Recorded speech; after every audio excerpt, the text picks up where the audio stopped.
Hi, magandang gabi po sa inyong lahat for our third and final reading. Kanina po ay bonus reading. Tingnan po natin kung ano po ang makikita natin sa reading of the day ngayon. Kukuha po ako ng 10 dito plus 10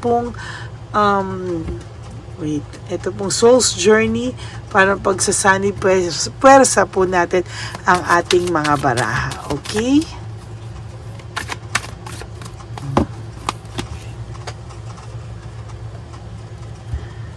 Okay, pili po ibalasahin muna po natin.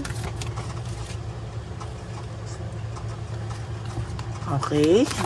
Balasahin po natin mabuti, ha?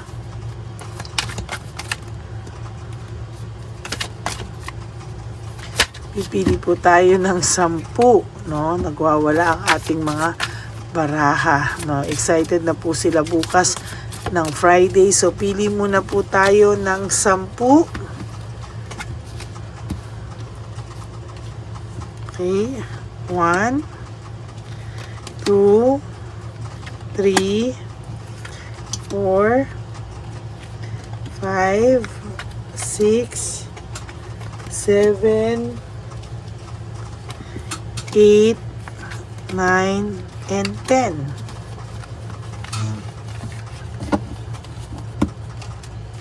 Ayan, pipili po tayo ng Soul's Journey.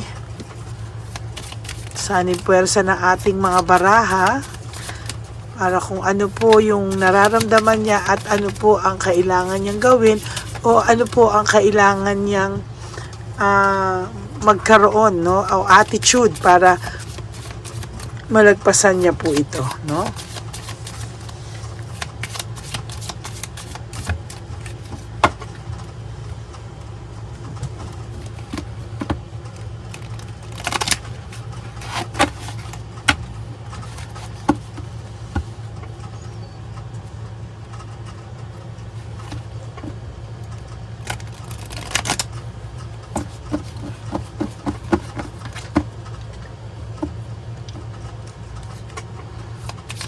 Okay, pili na po tayo ng 10.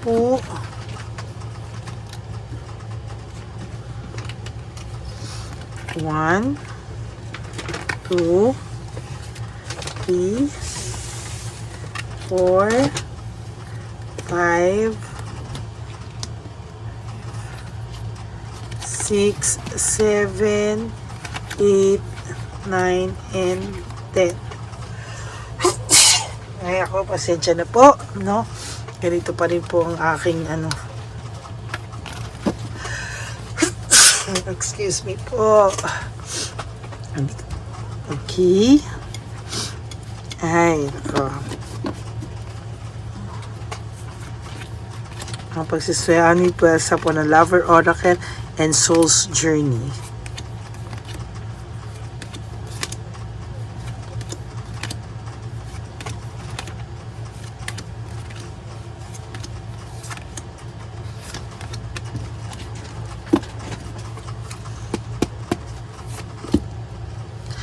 Courage. Kailangan po ng taong ito na magkaroon ng courage, no?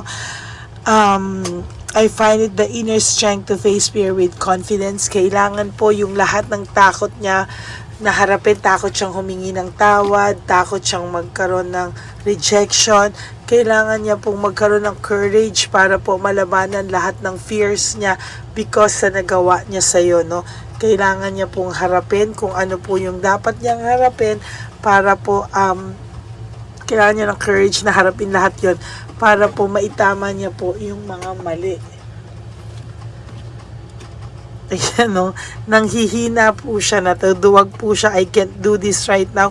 Talagang natatakot po siyang gawin ito sa totoo lang. And to be honest with you, pagod na pagod po ito.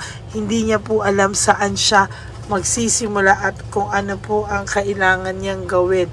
And sa totoo lang po, hindi niya po alam kung paano po siya magsisimula sa buhay, kung paano po niya ito kakayanin at kung paano po ito malalagpasan sa totoo lamang po, no? Hindi niya po alam kung paano at kung ano raw po yung gagawin niya para dito. failure, no? Sa totoo lang po, takot na takot po ito talaga at hindi niya po ito magawa. Bakit po? Kasi po nag-iisip po siya na kung ano man po yung mistake na nagawa niya in the past, dapat po maisip niya na opportunity to para matuto, opportunity to para maiwasan lahat ng mga pangyayari sa buhay niya na hindi niya magandang nagawa o napagdesisyonan niya ng hindi niya pinag-isipan. Somehow, sabi niya, no, kailangan niya yung harapin kung ano man ang dapat niyang harapin. I wish I could be fully honest with you. Gusto niya pong maging honest sa inyo, pero takot na takot po ang person na to na somehow hindi niya po masabi kasi natatakot po siya sa rejection. Natatakot din po siya somehow na pag naging honest siya sa'yo ay hindi mo po maiintindihan, magagalit ka, lalayuan mo po siya. Yan po ang kinakatakot niya. Oy, my love, talagang I commit to the practice of seeing the good in all things. No, so sabi na po dito sa nakikita niya po ay may pagmamahal pa rin po akong nakikita. May pagmamahal pa rin po akong nararamdaman between you and the person, ano. Takot lang po ito, no? Ang laki po ng takot niya harapin yung mga nagawa niya sa iyo, no? Takot na takot po siya kung paano mo po siya haharapin, no? Ang laki po talaga ng takot niya sa iyo sa ngayon, no? Ang laki ng takot niya na ay nako. Kapag naging totoo siya, baka iwanan mo siya. Takot na takot po ito sa iyo ngayon, no? O nakakaramdam po siya ng matinding takot humarap sa iyo. Ay nako, nakakaramdam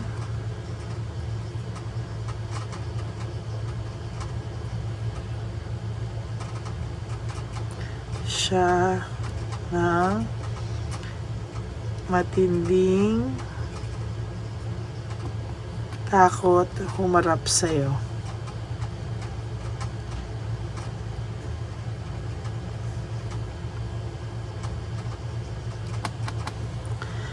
Nakakaramdam siya ng matinding takot humarap sa iyo. And to be honest po, talagang takot na takot po ito sa iyo sa ngayon. Hindi niya po alam bakit, pero sa totoo lang po, hindi niya po alam paano niya po haharapin yung mga bagay-bagay sa kanya. No, somehow, natatakot po ito talaga, no? Humarap sa iyo.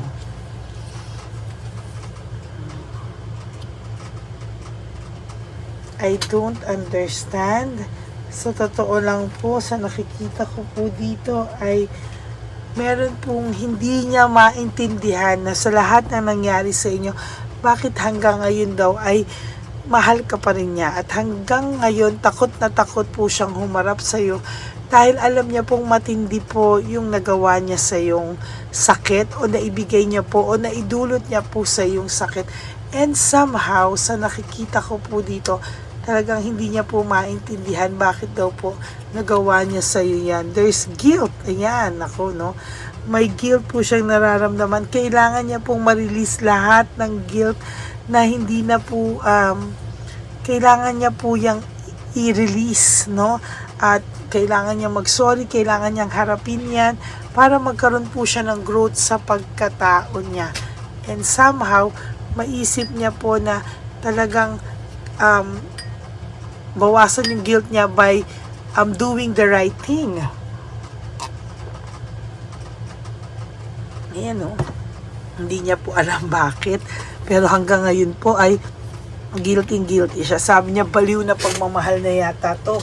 Kasi sa totoo lang po, alam niya naman po na parang malabo po kayo magkabalikan sa ngayon. Malabo po talaga kayo sa ngayon na malabo po yung mga pangyayari, pero somehow naaano niya po yung sarili niya na hindi niya po alam kung papaano niya harapin. No, relationship, sabi niya po, naa-attract siya kasi sa mga tao who serve my highest good, no? Kumbaga sa relationship kasi ang nangyari sa kanya is kung sino yung may pakinabang, yun yung yun yung pinili niya, no? Parang feeling niya po wala siyang pakinabang sa ngayon, or may pakinabang siya, o mas may challenge or thrill yung isa, no? Pero pinagsisihan niya po yan, at sa totoo lang po, hindi niya po alam kung paano man, at lahat ay talagang nasaktan po ito, na nagkamali rin po siya sa naging desisyon niya, and somehow hindi niya po alam kung ano po yung gagawin niya, no? I'm obsessed with you. Sa nakikita ko po ay ang tao pong ito ay obsessed na obsessed, at ang tao pong ito hanggang ngayon hindi ka po makalimutan. Ayan, no? Hindi ka po niya makalimutan.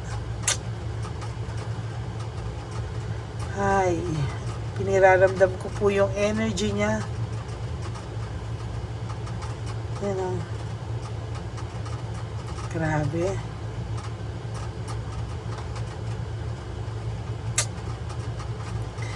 Niraramdam ko lang po yung energy niya kasi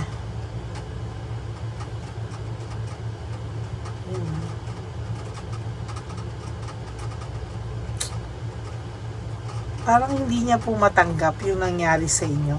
Parang hindi niya po matanggap na somehow itong taong pong ito ay talagang, alam mo po, sa totoo lang mahal ka nito, pero nagkamali siya big time sa'yo, pero hanggang ngayon obsessed pa rin siya sa'yo, no? Hindi niya po alam papaano, saan magsisimula. Talagang hirap na hirap po ito talaga sa ngayon, ano? And sa nakikita ko sa kanya ay hindi niya po alam kung paano niya haharapin ang bawat pagsubok sa kanya para lang po mapatawad mo siya.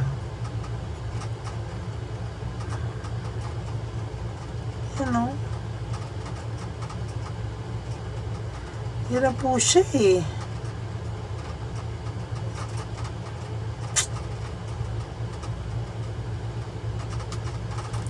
Sa totoo lang, sa nakikita ko sa kanya, hindi niya po matanggap, no? Na hanggang ngayon may pagmamahal siya sa iyo. Nagluluksa pa rin po siya sa nangyari sa inyo. Sa pagkawala mo po sa buhay niya, hindi niya po alam paano ang gagawin niya, no? Nagluluksa siya, nalulungkot siya, pero ang pakiramdam mo po sa taong to somehow is masaya pa siya. Pero the truth is, hindi po siya masaya, and the passion he feels or she feels is overwhelming. Hindi niya na po alam paano i-handle ang mga ganyang klaseng sitwasyon, o ang kanyang anong nangyayari sa inyo, hindi na po niya alam paano niya po haharapin, no? Gusto na po niyang magkaroon ng happiness, no? Kasi pag sinabi mo pong happy ka, aware ka na ang pagiging happy means that ginagawa mo na yung tamang bagay, o tama na yung bagay na nagagawa sa iyo. And somehow, no? And somehow, sa nakikita ko dito ay hindi pa po siya totally happy, hindi siya talaga masaya. He or she is pretending na masaya sila, but the truth is hindi siya masaya. Ginagawa niya lang po ay kinukumbinsi niya lang po yung utak niya kaysa sa puso niya. Ang utak ay maluloko, ang puso ay hindi, no? Ang utak ay madadaya, ang puso po ay hindi, no? Kaya sabi ko sa iyo, nakakaramdam to ng matinding takot. Oh my God, no? Fear, no? Sa dinami-dami ng soul's journey, nabunot ko pa itong takot, no? I realize that I am testing my resolve to live in the energy of love. Kailangan matanggal lahat ng takot para maharap niya po ang lahat ng nangyayari ngayon. Ayan, ano? Pero somehow, hindi niya po maharap-harap, kaya he or she feels lonely, no? Talaga pong malungkot ang person na to, and somehow, sa nakikita ko po ay hindi po niya kinakaya, you know, most of the time yung lungkot talagang hindi niya po kinakaya. Imagination, no? Ini-imagine niya po na yung lahat ng gusto niyang mangyari ay nangyayari na. Pero sa totoo lang po, hindi po, no, minamanifest niya lang po, magaling siya dyan, minimeditate ka niya, and somehow, ang daming drama, ano, na nararanasan mo. Naisip mo, bakit ba ang lungkot ko? Most of the time, wala naman akong problema, bigla na lang ako makaka-feel ng emptiness. It is because of this, no, yung drama, no, talagang pinapa-worry ka po niya, pinapa-worry ka niya dahil ayaw niya po na maging masaya ka, ayaw niya po na maka-move on ka. Why? Because no one understands him or her daw po, but only you and only you, no? Kaya yan po ang rason bakit nakakaramdam siya ng matinding takot na humarap sa iyo. Alam niya po na nasaktan ka niya big time, nagkamali siya, lumagapak po siya big time din, no?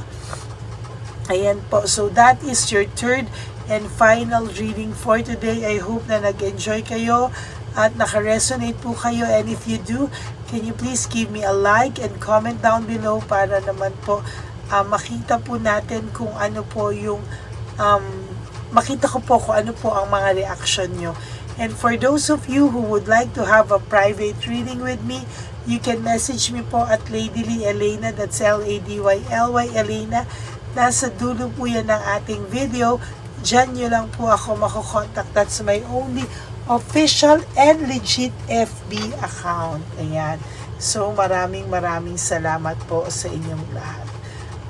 Magandang experience po sa akin or pakiramdam po sa akin kapag nakakabasa po ako sa inyo ng mga comments, no? Kaya nagpapasalamat po ako sa inyo. And please, no skipping of ads. Tulong nyo na po yan sa channel natin. Kaya please, no skipping of ads. Okay? And thank you po from the bottom of my heart sa inyong lahat. To my ever loyal and solid Lady Elena friends, family, and subscribers. I love you all from the bottom of my heart. Mahal na mahal ko po kayo. And lagi po ako nagpapasalamat na kahit sang katutak na po ang naglalabasan sa YouTube channel ng mga tarot card readers, Filipino version tulad ko, ay hinahanap-hanap nyo pa rin po ako. At talagang wala kayong pinapalagpas sa aking channel, no? So, maraming salamat po sa inyong lahat. And sana lang po, no, sa nakikita ko po ngayon, sana po ay sana po talaga ay huwag kayong malungkot ha sa araw-araw. Just live one day at a time. Sabi ko nga po sa inyo, do 3 things para po sa sarili nyo, and I promise you, one of these days, pag ginawa nyo lang po yan, na hindi po kayo na problema sa mga susunod yung birthdays, anniversary, Pasko, Christmas, Valentine's, New Year, lahat na po, no? Ay makikita nyo po na parang nakaka-adjust na kayo sa buhay nyo. Okay? Maraming salamat po.